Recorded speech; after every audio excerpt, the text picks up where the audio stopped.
पाकिस्तान ने इंडिया के 36 border areas की लोकेशन और मिलिट्री बेस पर अटैक करने की कोशिश की, लेकिन इंडिया के शानदार एयर डिफेंस सिस्टम ने इन सभी ड्रोन और मिसाइल्स को ऑलमोस्ट जमीन पर पहुंचने से पहले ही डिस्ट्रॉय कर दिया। इंडिया के एयर डिफेंस सिस्टम में मल्टीपल लेयर की सिक्योरिटी लगी हुई है। हम वन बाय वन बात करते हैं। सबसे पावरफुल इंडिया का एयर डिफेंस सिस्टम S-400 है, जो रशिया से हमने खरीदा है। इसमें लगे मिसाइल 400 किलोमीटर की दूरी तक के किसी भी मिसाइल, ड्रोन, फाइटर जेट को हवा में ही डिस्ट्रॉय करने में सक्षम है। और सबसे अच्छी बात यह मोबाइल एयर डिफेंस सिस्टम है, जिसको जरूरत के हिसाब से अलग अलग लोकेशन पर ट्रक की हेल्प से ले जाया जा सकता है। अब इस सिस्टम में मल्टीपल डिवाइसेस होती है। सबसे पहले काम होता है टारगेट को डिटेक्ट करना, जिसके लिए ट्रक पर माउंटेड यह रडार 600 किलोमीटर की रेडियस तक किसी भी ऑब्जेक्ट को डिटेक्ट कर सकता है। अब इसकी टेक्नोलॉजी इतनी एडवांस है कि यह इस रेंज में high speed jet, high altitude missile और गाइडेड क्रूज मिसाइल जो लो एल्टीट्यूड पर फ्लाई करती है, उनको भी यह 600 किलोमीटर की दूरी तक पकड़ लेता है।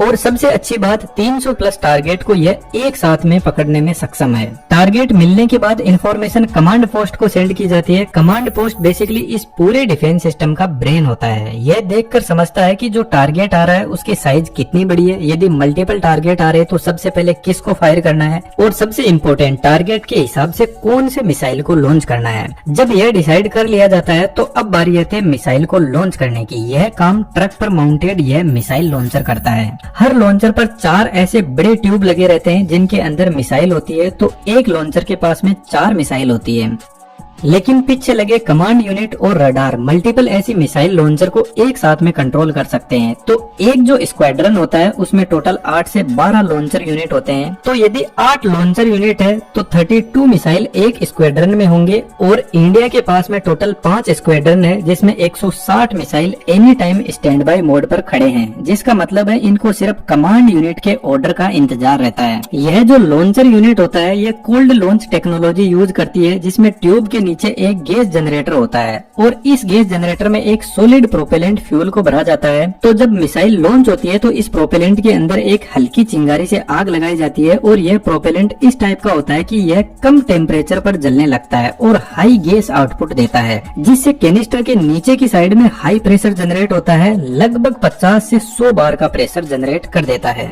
यह प्रेशर पिस्टन पेड पर जाता है और पिस्टन पेड ऊपर उठने लगता है मिसाइल को लेकर। सबसे पहले प्रेशर से ऊपर का जो केप है वह ब्रेक होता है और मिसाइल बाहर निकलती है। यह प्रेशर इतना ज्यादा होता है कि यह मिसाइल को 20 से 30 मीटर तक ऊपर फेंक देता है। उसके बाद में मिसाइल के अंदर सॉलिड प्रोपेलेंट फ्यूल होता है, वह बर्न होना स्टार्ट होता है और मिसाइल अपने टारगेट की तरफ बढ़ती है। यह जो लॉन्च कैनिस्टर होते हैं यह टोटल 4 टाइप की मिसाइल को लॉन्च कर सकते हैं। इसको आप यहाँ पर देख सकते हो। इन सभी की अलग अलग रेंज होती है। तो टारगेट की दूरी और साइज के हिसाब से किस मिसाइल को लॉन्च करना है यह कमांड पोस्टर लॉन्चर यूनिट को बताता है। इसके हिसाब से फिर लॉन्च किया जाता है। यहाँ पर हाईएस्ट मिसाइल की रेंज 400 किलोमीटर की है, लेकिन हमारा जो रडार है वह 600 किलोमीटर तक देख सकता है। तो फ्यूचर में यदि हमारे पास में और पावरफुल मिसाइल आती है तो उसको यह सिस्टम आराम से संभाल लेगा। लेकिन यहाँ पर जो मिसाइल है उनमें से कुछ मिसाइल ऐसी भी है जिनमें एक्टिव रडार सिस्टम नहीं होता है। इनको रेगुलरली गाइड करना पड़ता है कि आपको किधर जाना है और कहाँ पर एक्सप्लोजन करना है। तो फिर इस मिसाइल को गाइड करने के लिए फायर कंट्रोल रडार स्टेशन होता है। एक जो स्क्वाड्रन होता है उसमें 6 फायर कंट्रोल रडार यूनिट होती है और यह कंटिन्यूअसली मिसाइल को फीड करता रहता है टारगेट की लोकेशन और उसी के हिसाब से फिर मिसाइल आगे बढ़ती है। अब यह जो मिसाइल होते हैं यह लॉन्च होने के बाद में मार्क 5 से मार्क 6 की स्पीड पे चलते हैं। तो इतनी स्पीड पर यह लगभग फाइटर जेट, ड्रोन और मिसाइल्स को पकड़ लेते हैं और इसी स्पीड पर चलते हुए टारगेट से टकराते हैं। और इसमें लगा प्रोक्सीमिटी फ्यूज प्रोपेलेंट को एक्टिवेट करता है और एक जबरदस्त ब्लास्ट करवाता है। लेकिन यहाँ पर कुछ इम्पोर्टेंट चीज है। यह जो चारों यूनिट मिलकर एक सिस्टम को कंप्लीट करती है, यह चारों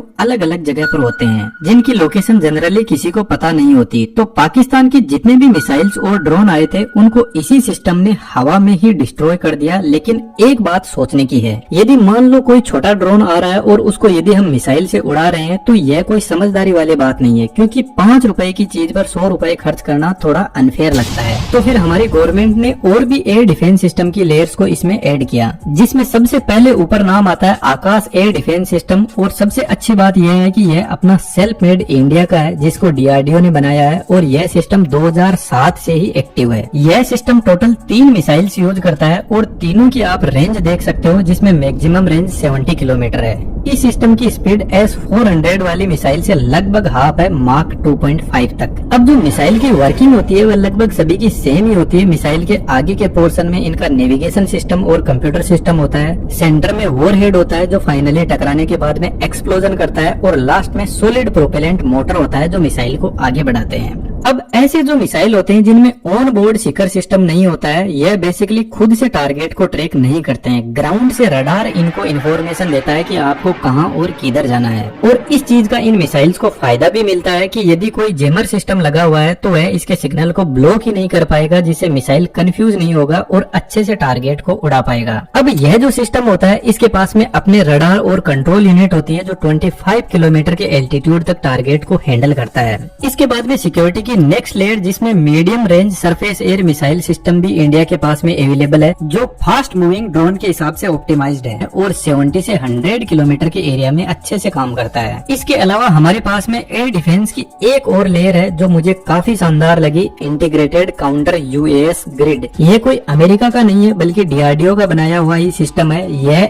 एक सिस्टम नहीं है बल्कि बहुत सारे सेंसर, सर्विलांस, रडार का पूरा नेटवर्क है। इसमें भी मल्टीपल लेयर होती है। इसमें जो रडार होता है वह हाई रेजोल्यूशन रडार होता है जो छोटे छोटे ड्रोन को 10 से 20 किलोमीटर की रेंज में पकड़ने का काम बहुत अच्छे से करता है। रडार के अलावा इलेक्ट्रो ऑप्टिकल और इंफ्रारेड सेंसर इसमें लगे रहते हैं, जिसमें कैमरा भी होता है जो ऑब्जेक्ट की इमेज दिखाता है, और इंफ्रारेड सेंसर ऑब्जेक्ट की थर्मल इमेज जनरेट करता है। इसके बाद में इलेक्ट्रॉनिक वॉरफेयर यूनिट, जिसमें रेडियो फ्रीक्वेंसी सेंसर इसके कम्युनिकेशन सिग्नल को कंट्रोल करता है। और यह जो सेंसर होता है यह इस तरीके से काम करता है कि यदि रडार किसी ऑब्जेक्ट या ड्रोन को देख भी नहीं पाया तो भी यह उसके कम्युनिकेशन सिग्नल को 5 से 10 किलोमीटर की रेंज में कंट्रोल करने लग जाएगा। और यहाँ पर अवेलेबल रेडियो फ्रीक्वेंसी जैमर इसके सिग्नल को ही ब्लॉक कर देगा, तो या तो ड्रोन कहीं पर लॉस्ट हो जाएगा या कहीं पर जाकर गिर जाएगा। और पाकिस्तान ने जो अभी एयर स्ट्राइक की थी इसमें यह सिस्टम बहुत ही अच्छे से काम कर रहा था। अब मान लो यदि यह सिस्टम ड्रोन के सिग्नल्स को जैम नहीं कर पाया तो इसके साथ में लेजर डायरेक्ट एनर्जी सिस्टम भी एक्टिवेट होता है जो डीआरडीओ ने बनाया है। यह 10 से 20 किलोवाट की पावर को काम में लेता है और ड्रोन के ऊपर हाई पावर लेजर छोड़ता है, जिससे वह हवा में ही जल जाता है। लेकिन इसकी रेंज सिर्फ 1 से 2 किलोमीटर है। यदि ड्रोन इससे ज्यादा दूरी पर है तो एंटी ड्रोन गन्स काम में लिए जाते हैं, जो बेसिकली एक नेट को हवा में फेंकती है जो ड्रोन को पकड़ के नीचे ले आती है। अब यदि टारगेट इस सिस्टम की रेंज से ही बाहर है तो इसके पास में अपने शॉर्ट रेंज मिसाइल भी होते हैं जो एकदम क्विकली ऑपरेट करते हैं। अब इस सिस्टम को भी कंट्रोल करने के लिए कमांड एंड कंट्रोल यूनिट होती है जो बेसिकली डिसाइड करता है कौन से सिस्टम को ऑपरेट करवाना है। इसके अलावा भी कुछ एयर डिफेंस सिस्टम अपने इंडिया में अवेलेबल है, लेकिन सबसे अच्छी बात यह है कि यह जितने भी सिस्टम अभी मैंने आपको एक्सप्लेन किए हैं यह सभी एक इंटीग्रेटेड एयर डिफेंस सिस्टम से जुड़े रहते हैं, जिससे यह आपस में एक दूसरे को इन्फॉर्मेशन शेयर करते हैं ताकि डिसाइड किया जा सके कि दुश्मन की किस ऑब्जेक्ट को कैसा ट्रीटमेंट देना है। आई होप दैट कि आपको सब कुछ क्लियर हुआ होगा। और भी